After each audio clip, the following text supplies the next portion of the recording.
असंभव। ये तो नागपाश, नागपाश है ये द्रुपद।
दक्षिणा स्वीकार करें गुरुदेव।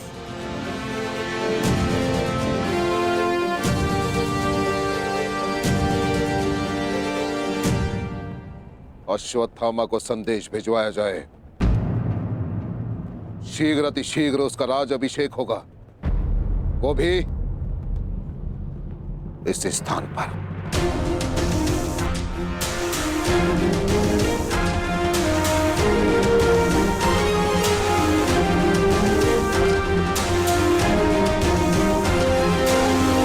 तूने जरासंध को नहीं, आज एक चींटी ने गज को ललकारा है। कर्ण, गजराज को तो आज सिद्ध हो जाएगा कि यदि एक चींटी भी अन्याय के प्रतिकार पर उतर आए तो वो एक गज को भी पराजित कर सकती है।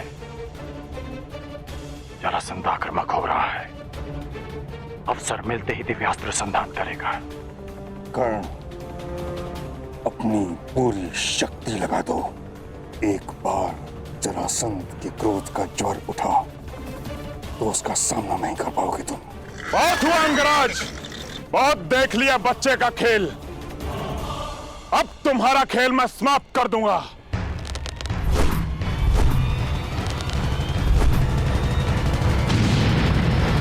अपनी प्रजा की रक्षा करने आए हो। देखो अंगवासियों, ये तुम्हारी रक्षा करने आया है। अरे जो अपने अनुज की रक्षा न कर सका, वो तुम सहस्त्र अंगवासियों की रक्षा क्या करेगा? नहीं कर्ण, क्रोधित मत हो। क्रोध में आओगे तो एकाग्रता खो दोगे।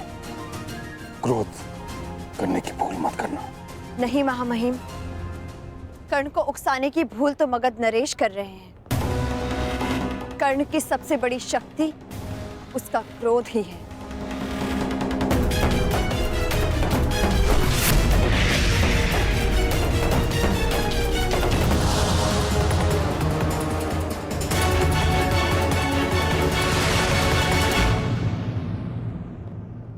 क्रोध, अशांति, पीड़ा ध्यान केंद्र में सबसे बड़ी बाधा है।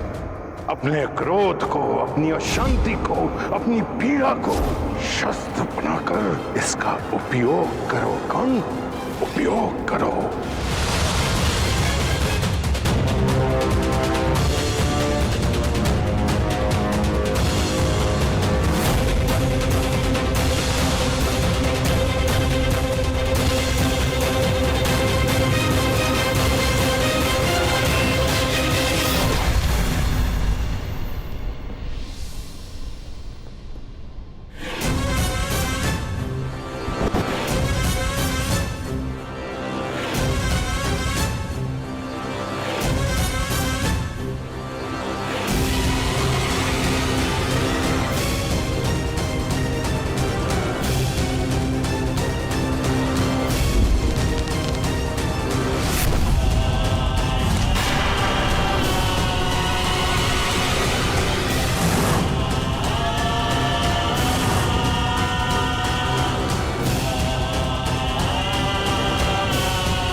जरासंध को भूषाई किया तूने।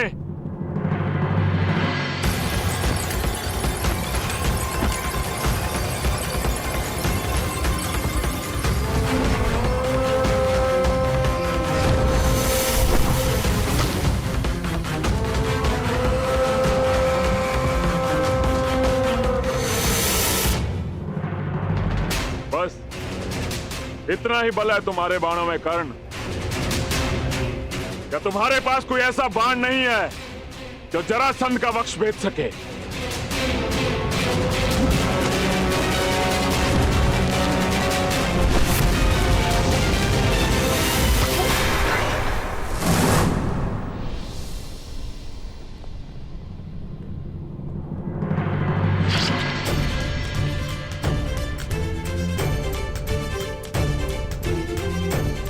परिचय मिल गया मगध नरेश, उस बाण का जो तुम्हारी छाती भेद सकता है,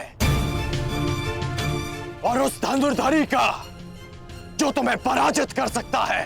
जरासंध का रक्त बहाया तूने कर्ण। अभी संग प्रदेश की प्यास तुम्हारे रक्त से बुझेगी।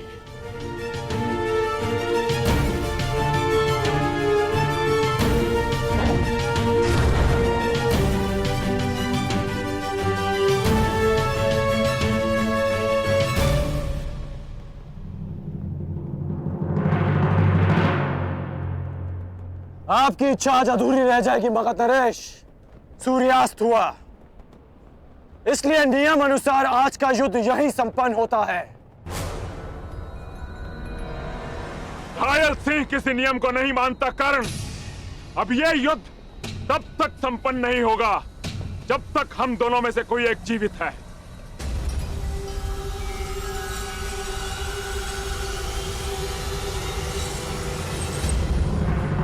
अब बाहुबल का परिचय दो कर्ण। इस युद्ध में विजय का अर्थ जीवन होगा और पराजय का अर्थ मृत्यु।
कब तक चलेगा महामहिम? जब तक दोनों में से कोई एक वीर गति को प्राप्त नहीं हो जाता, या फिर अपनी पराजय स्वीकार नहीं कर लेता।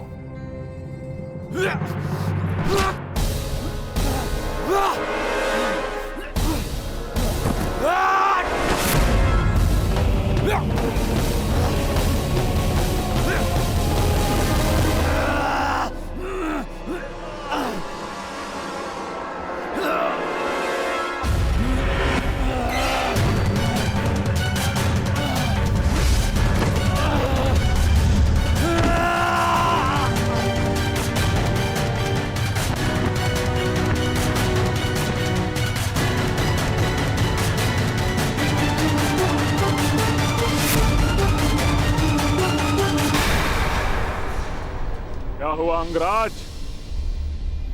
हो गया तुम्हारे बल का अंत?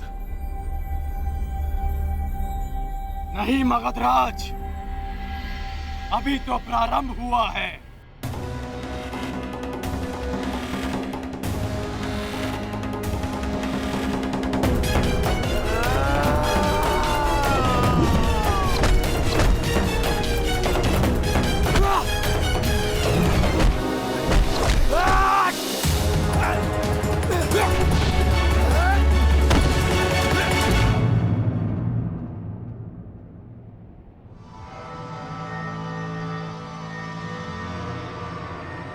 बस हो गई समाप्त तुम्हारी चुनौती। उठो या ना उठो, मृत्यु तुम्हारी निश्चित है। मृत्यु तो सबको आनी है मगधराज, परंतु मैं उठूंगा, क्योंकि मेरी इच्छा है कि संसार के प्रत्येक अन्यायों का नाश हो। जरासंध देखना कि दलितों के उठने का युग आ गया है और उनके जागने का समय आ गया है।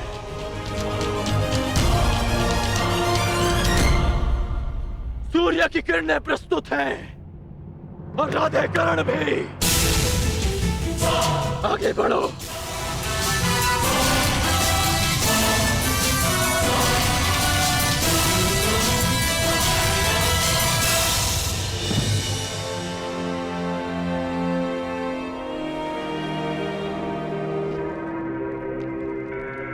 रुक जाओ द्रुपद।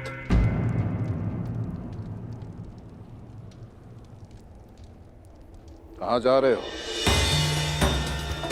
अभी भी हमारे बीच बहुत कुछ शेष है। पांचाल पर तो विजय प्राप्त कर चुके हो द्रोण, अब क्या शेष है?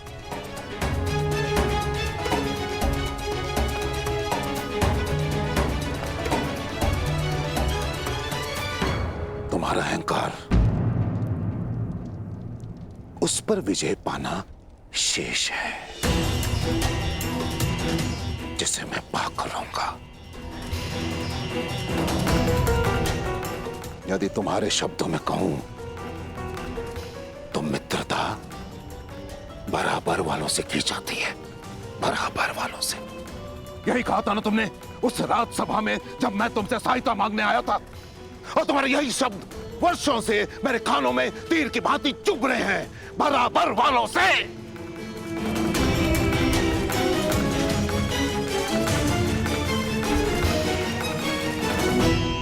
तो समय का चक्र देखो, आज तुम कहां और मैं कहां।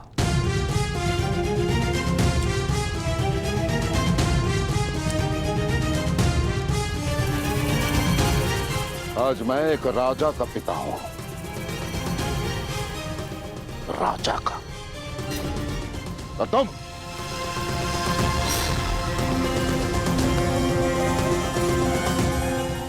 कुछ भी नहीं द्रुपद। इसलिए मैं भारद्वाज पुत्र द्रोण,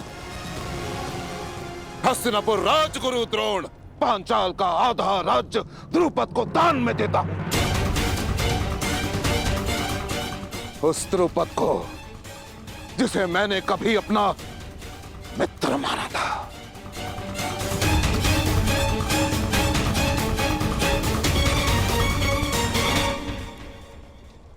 तुम राजा बनकर सब कुछ भूल गए द्रुपद। हमारी मित्रता, हमारे वचन, परंतु इस द्रोण को वो सारे वचन स्मरण है।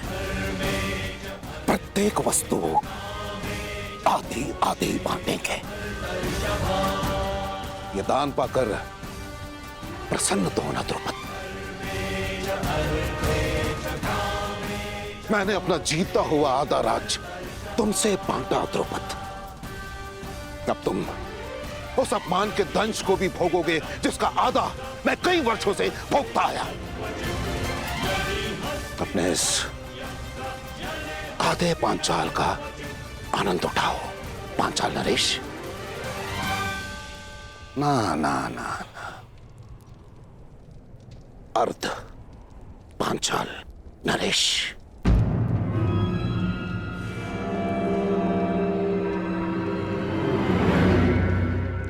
बोलो हस्तिनापुर की, हस्तिनापुर की, हस्तिनापुर की, हस्तिनापुर की, हस्तिनापुर की। तुम्हारे मुख से ध्वनि क्यों नहीं निकल रही अर्ध पांचाल नरेश? याद है ना तुम्हें, जिससे दान प्राप्त होता है उसकी जय की जाती है। याद है ना?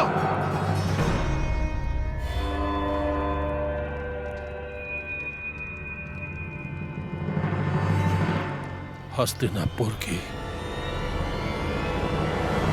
जय।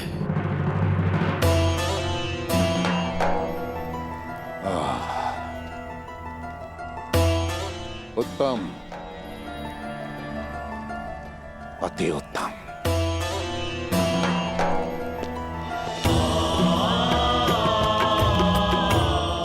मेरी गुरु दक्षिणा पूर्ण हुई। गर्व है मुझे तुम पर। ये द्रुपद, अश्वत्थामा का राज अभिषेक भी संपन्न हुआ। हमें शीघ्रता से हस्तिनापुर के लिए प्रस्थान करना होगा, क्योंकि वहां एक और युवराज अभिषेक शेष है।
बस कीजिए महामहिम।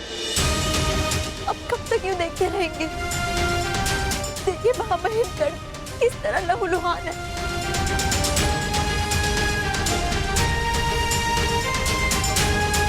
महामहिम, आपको हस्तक्षेप करना होगा, आपको ये युद्ध रोकना होगा। महामहिम, रक्षा कीजिए कर्ण की।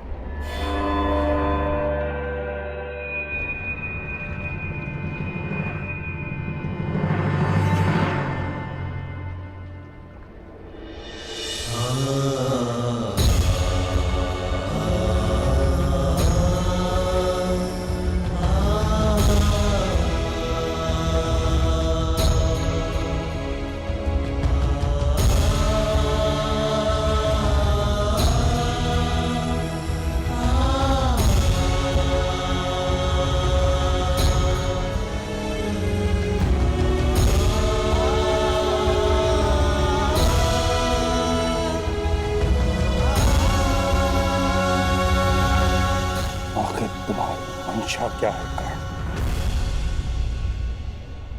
मारो अग्रराज, प्रहार करो, मेरे लिए प्रहार करो, मेरे लिए प्रहार करो अग्रराज, मेरे लिए।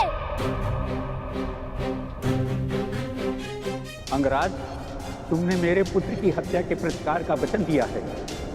उठो, प्रहार करो, मेरे पुत्र के लिए उठो। प्रहार करो कर्ण, अंक के लिए प्रहार करो।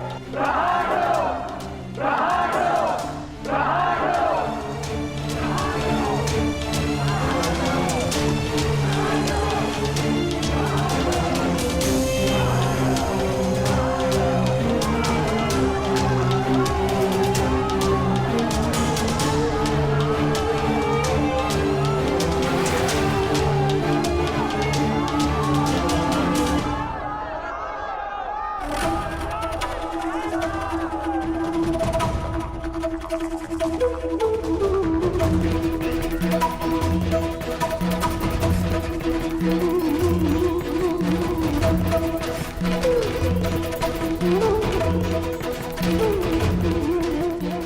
मैं अपना पहला युद्ध जीत गया मगध नरेश।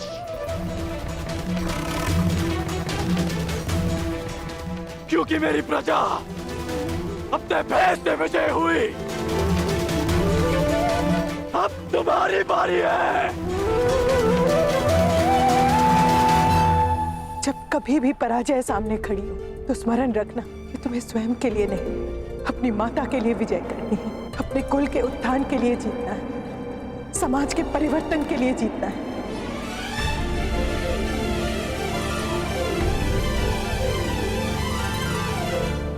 मेरा सपना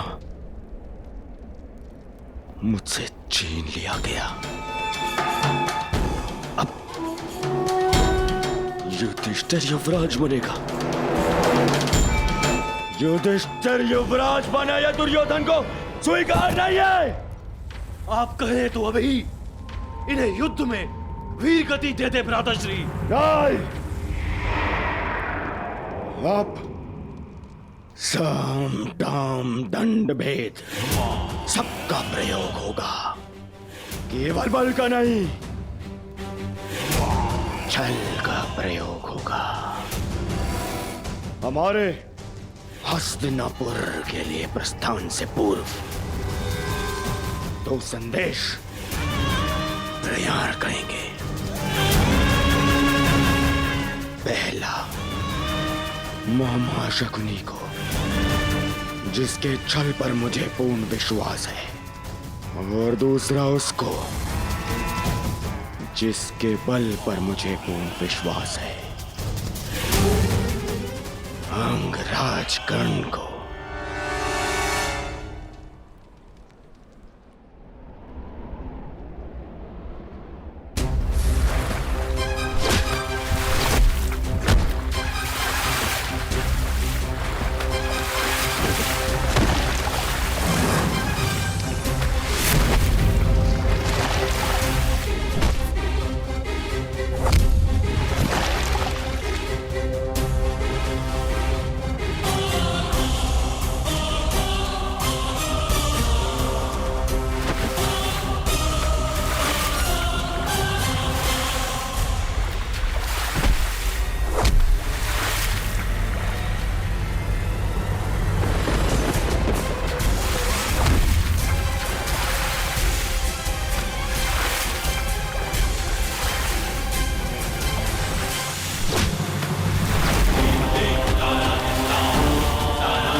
ये प्रहार तुम पर नहीं मगधराज, उस व्यवस्था पर है जो जाति और कुल का भेदभाव करती है और शक्तिहीन का शोषण करती है।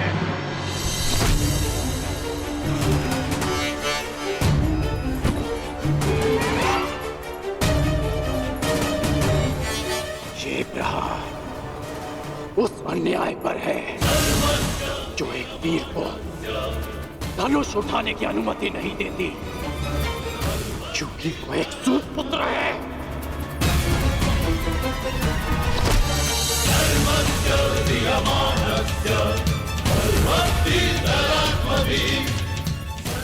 ये प्रहार उस अनीति पर है जो एक सूत बालक के कंठ में पिघला हुआ स्वर्ण भर देती है, क्योंकि उसने वेद पाठ करने का साहस किया।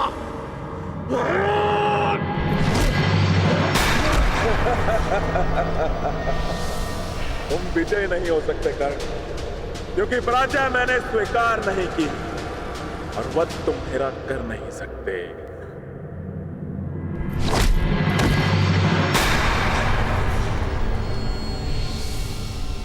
महाबलियों का सबसे बड़ा दुर्भाग्य होता है कि उनकी दुर्बलता सबको ज्ञात होती है। मैं जानता हूं आप जरासंध हैं। जरा ने आपके शरीर की संधि की है, इसलिए आपको मारा नहीं जा सकता, बस चीरा जा सकता है।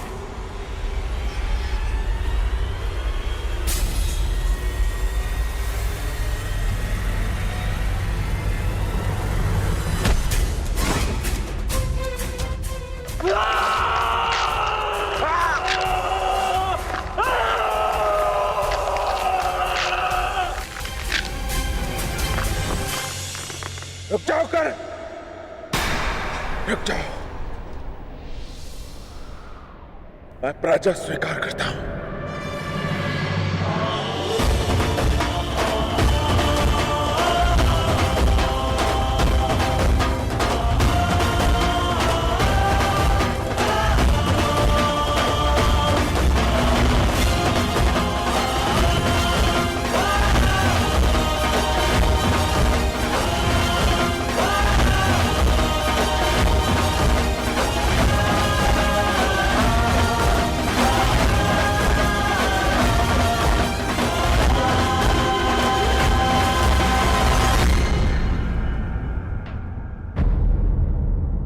का सबसे बड़ा दुर्भाग्य होता है कि उनकी दुर्बलता सबको ज्ञात होती है।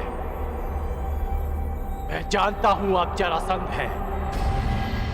जरा ने आपके शरीर की संधि की है, इसलिए आपको मारा नहीं जा सकता, बस चीरा जा सकता है।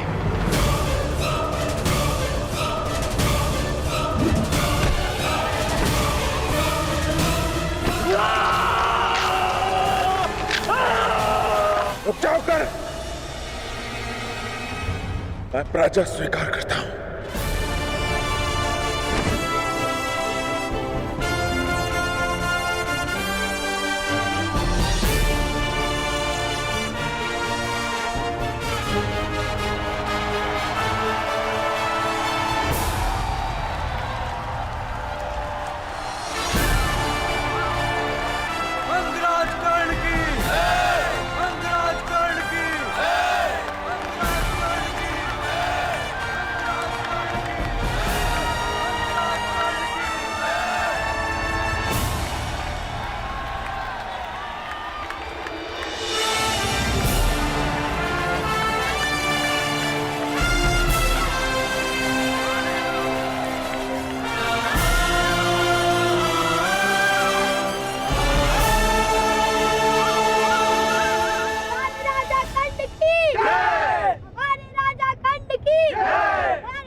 क्या कर रही हो?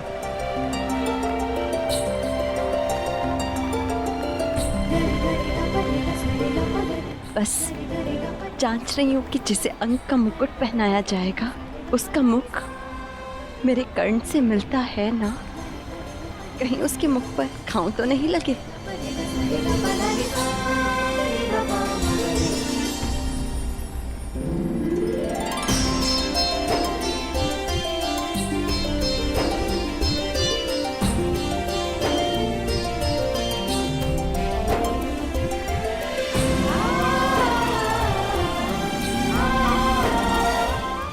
दिवस कर्ण, 21 दिवस तक तुम युद्ध करते रहे, क्या ये अधिक नहीं था? अपने चारों ओर देखो रुशाली, अंगवासियों के मुख पर कितनी प्रसन्नता है आज। इस प्रसन्नता के लिए मैं 21 दिन तो क्या 21 जन्मों तक युद्ध कर सकता हूं।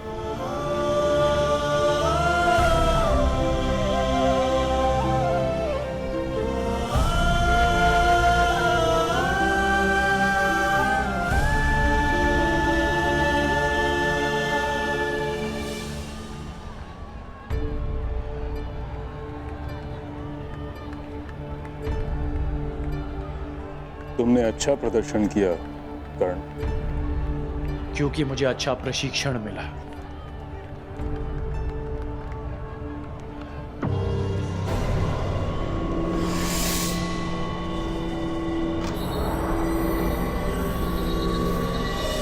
निश्चित रूप से तुम एक विकट योद्धा होगा।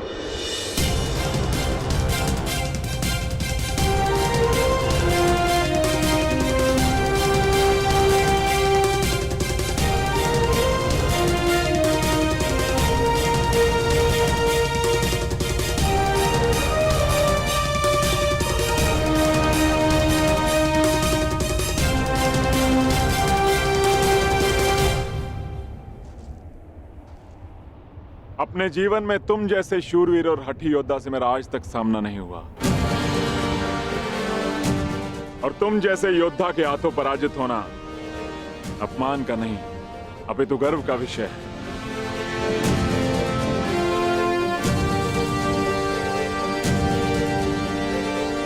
संसार जरासंध को बहुत ही कठोर और धुरंधर योद्धा समझता आया है, लेकिन ये बात बहुत कम लोग जानते हैं कि जरासंध शक्ति का पुजारी है।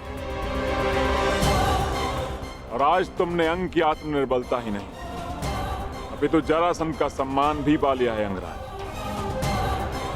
मगध की मित्रता स्वीकार करो, और इस मित्रता के चिन्ह स्वरूप मैं तुम्हें मगध की मालिनी नगरी भेंट करता हूं।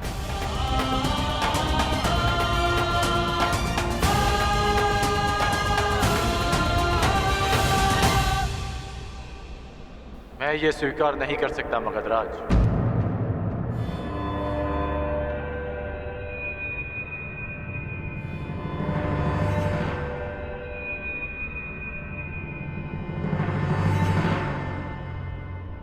मैं अंग का शासक हूं। जब तक अंग को सम्मान नहीं मिल जाता, मैं आपका सम्मान स्वीकार नहीं कर सकता।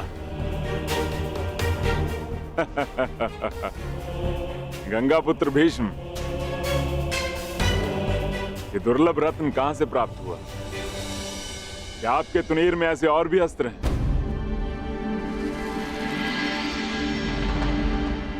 कहिए अंगराज, मैं क्या अर्पण करूं आपको? अंगवासियों को जीवन का अधिकार। मैं चाहता हूं कि उस बांध को तोड़ दिया जाए जो अंग की समृद्धि को रोक रहा है। अंगराज, ये बांध केवल अंग की समृद्धि का स्रोत नहीं है। यदि इस बांध को तोड़ दिया गया तो मगध अपने एक बड़े संसाधन से हाथ धो बैठेगा। जो मैं मांग रहा हूं वो तो ब्याज भी नहीं, जो वर्षों तक अंग से छीना गया है। और विजेता होने के नाते शर्त रखने की स्थिति में आप नहीं, मैं हूं।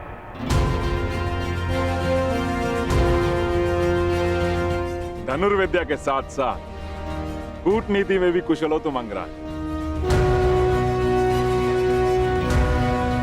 ठीक है,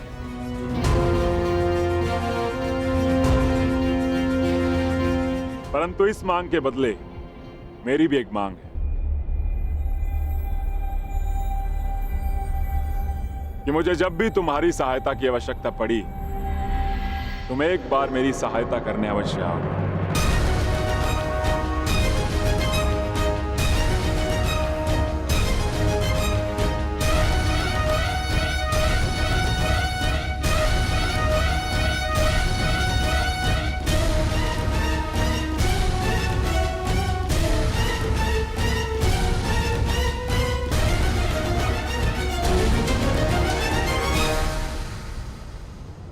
मुझे स्वीकार है।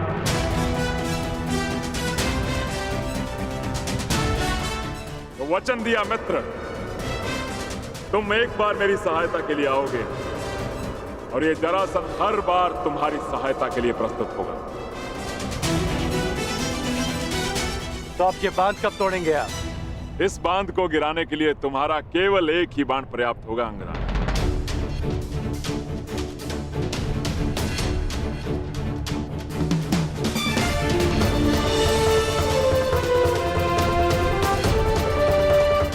अंगवासियों, भगत नरेश का कहना है कि मेरा एक बाण उस बांध को तोड़ने के लिए पर्याप्त है, परंतु मेरा कुछ और मानना है। वर्षों तक जिस बांध के आगे आप हाथ फैलाए खड़े रहे कि वो आपकी प्यास बुझा सके, वो आज एक बार फिर आपके सामने खड़ा है। परंतु अब समय आ गया है कि आप अपने फैले हुए हाथों को मुट्ठी बनाकर स्वयं उस बांध को तोड़ दें जो आपकी प्यास और जल के मध्य खड़ा है। तो आगे बढ़िए और तोड़ दीजिए उस चट्टान को जो अंगवासी और अंग के भविष्य के मध्य खड़ा है।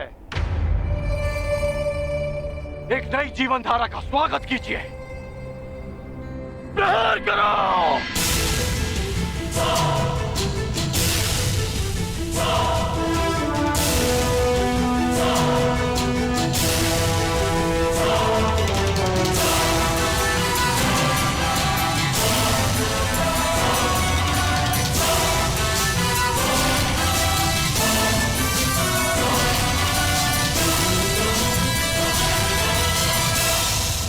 मैंने अपना अनुज और आपने अपना पुत्र खोया,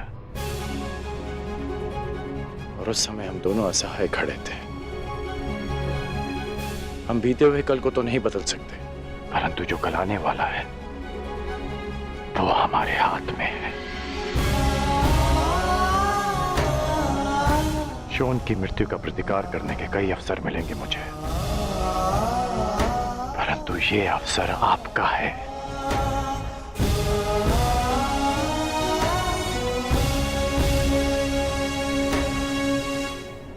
आगे बढ़िए।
हस्तिनापुर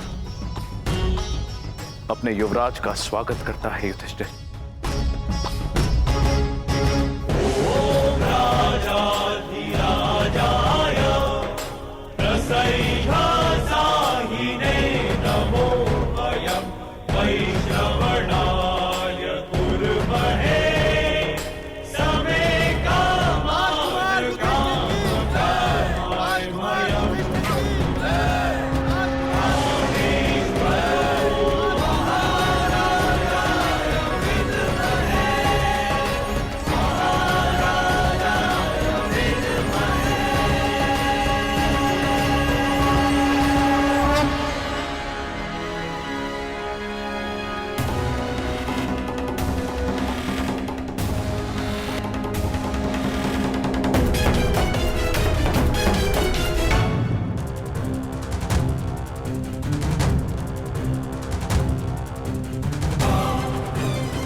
तुम्हें ये करना होगा दुशासन। नहीं भ्राताश्री, ये मुझसे नहीं होगा। ये मेरा आदेश है, प्रहार करो मुझ पर।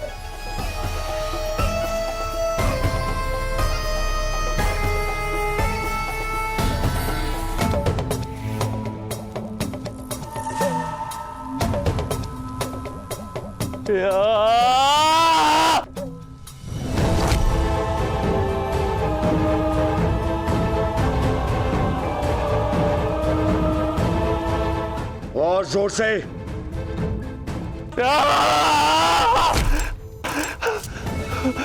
यहां ना आए, यहां मारो मेरे मुख पे।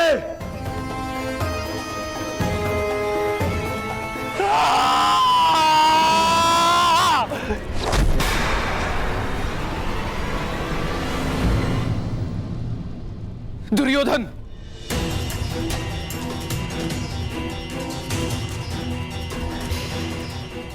ये क्या कर रहे हो पुत्र?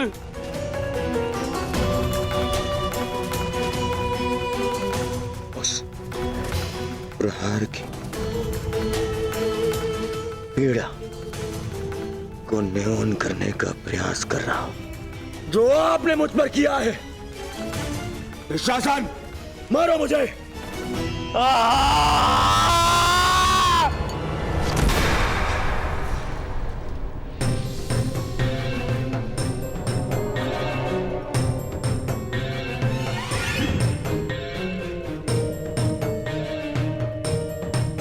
अपने पिता को कष्ट मत दो पुत्र, कष्ट मत दो। मैं तुम्हारी पीड़ा सह नहीं सकता। बोलो पुत्र, क्या चाहिए तुम्हें? क्या चाहिए? क्या चाहिए मुझे? मुझे जो चाहिए था वो तो आपने उस युधिष्ठिर को दे दिया पिताजी। उस युधिष्ठिर को।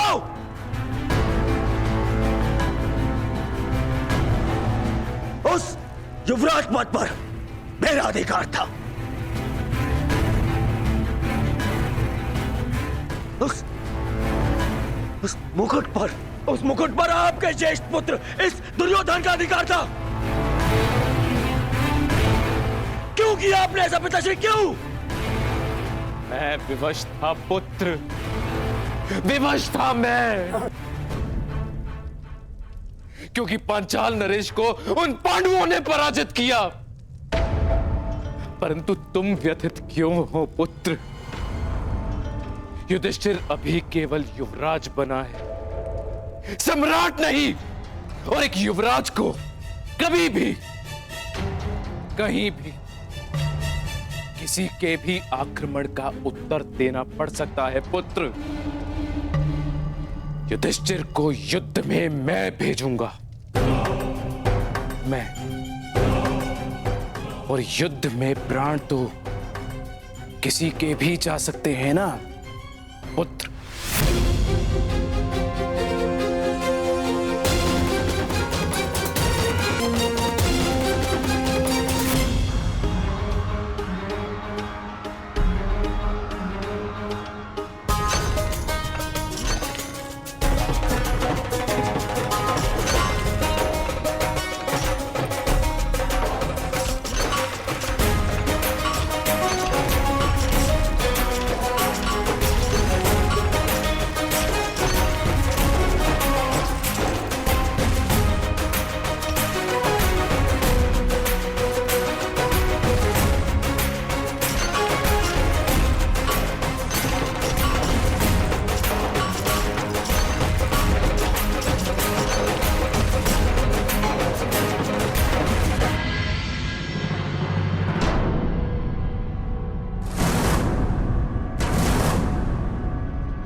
कर्ण, मैं स्वीकार करता हूं तुम्हारी योग्यता परखने में मैं असफल रहा, परंतु तुम अपनी परीक्षा में सफल हुए। तुमने अंग में परिवर्तन प्रारंभ कर दिया। तुमने सिद्ध कर दिया कि तुम राजा बनने योग्य हो। तुमने अपना वचन पूरा किया। अब मेरी बारी तुम्हारे वास्तविक राज अभिषेक की।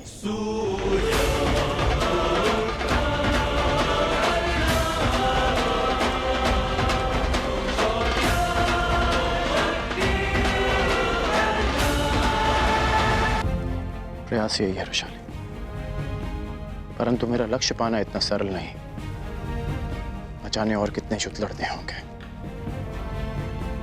कुछ दृश्य शत्रुओं से और कुछ अदृश्य शत्रुओं से। युद्ध होगा तब देखा जाएगा कर्ण। अभी तुम्हारा राज्याभिषेक है, इसके पश्चात क्या करने वाले हो कर्ण? ये सुनिश्चित करूंगा कि अंगवासियों को प्रजातंत्र मिले, उन्होंने अपने जीवन पर स्वाधिकार मिले। मैं अंग के विषय में नहीं कह रही हूँ कर्ण, अपने विषय में कह रही हूँ, हमारे विषय में। हम तो साथी हैं और भविष्य के विषय में भविष्य में विचार करेंगे। विचार करने में ज्यादा समय ना लेना अंगराज। ये स्मरण रहे कि एक अविवाहित कन्या समाज की रीति नीति के विरुद्ध बिना किसी संबंध के यहाँ तुम्हारे साथ आई। अविवाहित में से हटाने में कितना समय लगता है वैशाली? धनुष से प्रत्यंचा एक बार जुड़ जाए तो धनुष के भंग होने से ही वो अलग होती है। शुभ दिन आए हैं कर्ण, शुभ शुभ बोलो। शुभ दिन आते नहीं है वैशाली, उन्हें लाया जाता है अपने परिश्रम से। शुभ दिन लाने के लिए लंबी यात्रा करनी होती है।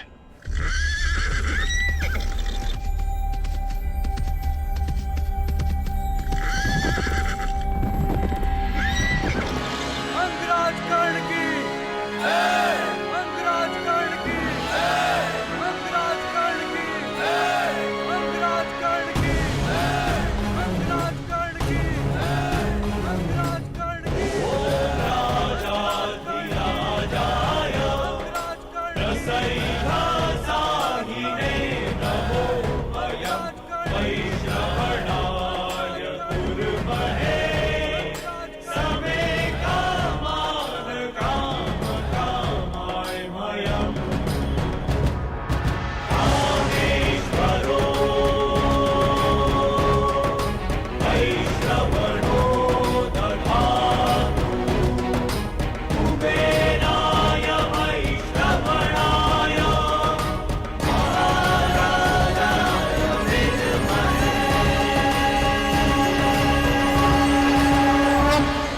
स्वागत है अंगराज।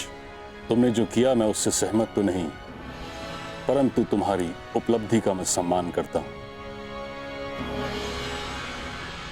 तुमने अपनी प्रतिज्ञा पूर्ण की, बधाई हो। मुझे प्रसन्नता है कि राधेकरण ने अपनी प्रतिज्ञा आपकी उपस्थिति में पूर्ण की। अंगवासियों, आपके राजा ने अपने पराक्रम, निष्ठा और शौर्य से एक राजा होने के अर्थ को सार्थक किया है। मैं शांतनुसूत भीष्म 5 तत्वों 7 तलों और आप सभी को साक्षी रख के मैं राधेकर्ण को अंग प्रदेश का राजा घोषित करता हूं।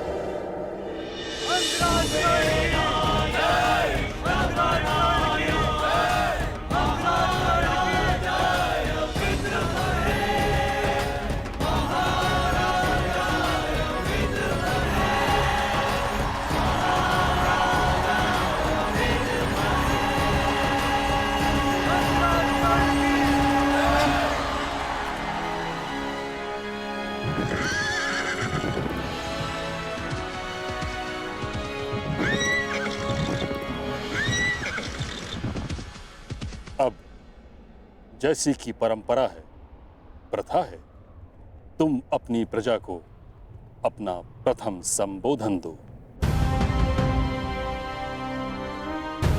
अंगवासियों, मुझे आशा है कि आप अपने राजा के लिए शीघ्र ही एक उत्तम सिंहासन की व्यवस्था अवश्य करेंगे। उसकी आवश्यकता नहीं मामाई।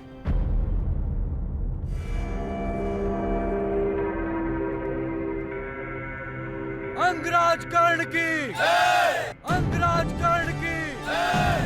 अंगराज कर्ण की जय! अंगराज कर्ण की जय!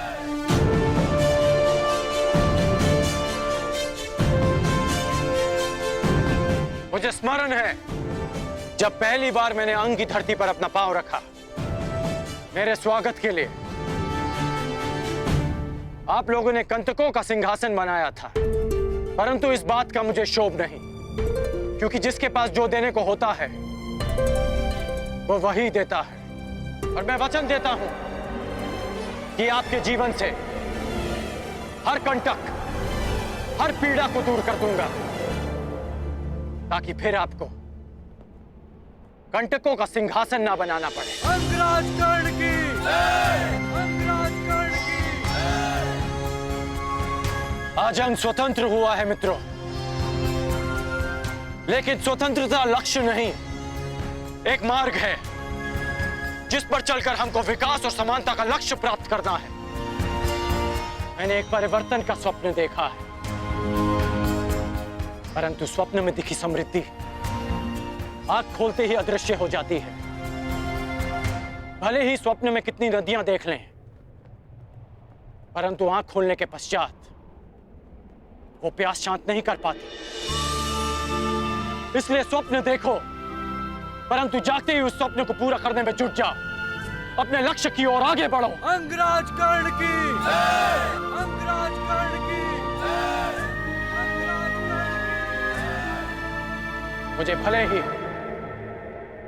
अंगराज की पदवी मिल गई हो, परंतु मैं आज भी सूत पुत्र राधेकर्ण हूं।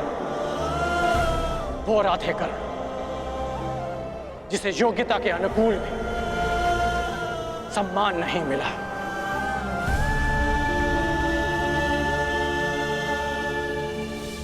अंग का लक्ष्य है सम्मान पाना, अंग का लक्ष्य है परिवर्तन पाना।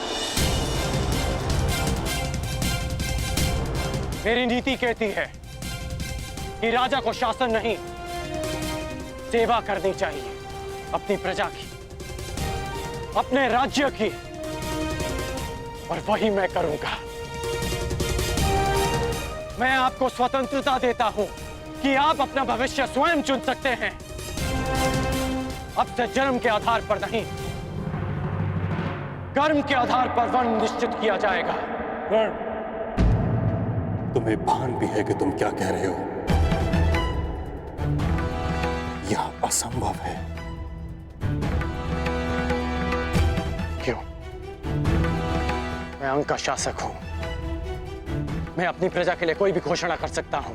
तुम्हारा प्रशासन हस्तिनापुर के शासन के अंतर्गत आता है। किसी भी नीति या नियम में परिवर्तन हस्तिनापुर की अनुमति के बिना नहीं किया जा सकता। बस मेरे मित्र कुमार दुर्योधन के युवराज बनने का विलंब है मामाई। हस्तिनापुर निश्चित रूप से इस नीति की अनुमति देगा।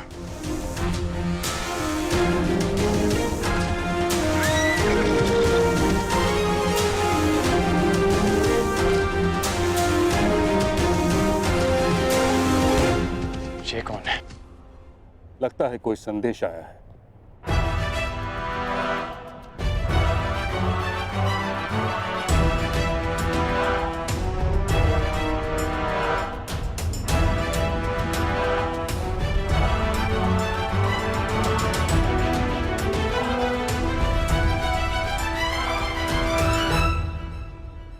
हस्तिनापुर को अपना युवराज मिल चुका है कर्ण।